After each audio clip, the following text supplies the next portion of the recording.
Саламатсыздарбы, құрметті оқырмандар, есімім Дылмұрат, математика пәнінің мұғалімі боламын. Бізде бүгін 3-ші дәрежелі теңдеу, бұл керемет есеп.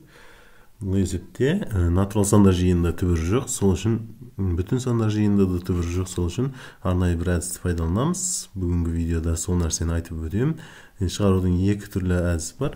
Соның қарапайым әдісін сабақ видеода қарастыратын боламын. Енді қарайық. Мен осылай жаза аламын, я. 2х кубтан 1х кубты азайтсақ, берілген х куб шығып тұр, я. Егер осы екінші тұрған өрнекті ықшамдасақ, бірінші тұрған берілген есеп шығады. Алайда біз қысқаша көбейту формуласын білеміз. Екі санның айырманың кубы деген. Сол формуланы дұрыс пайдаланатын болсақ, х кубтың орнында бізде аның орнында х куб тұр, я. Б деген элементтің орнында 8, яғни 2-нің кубы. Сол кезде 2х куб минус х минус 2-нің кубы тең 0 деп жазуға болады.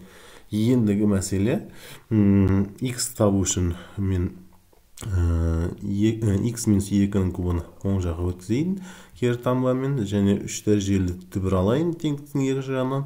Сол кезде 3-ші дәрежемен 3-ші дәрежелі түбір қысқаратын болса, сонда бізде х түбір астында 2 және х минус 2-ге тең екені белгілі.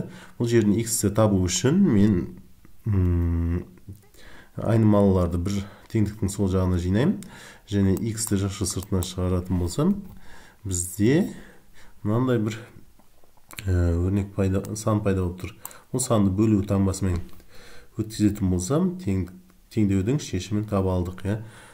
Тыңдағандарыңызға рахмет. Видеоны лайк басып, қолдау көрсетіп отырайық. Каналға тіркелуді ұмытпайық.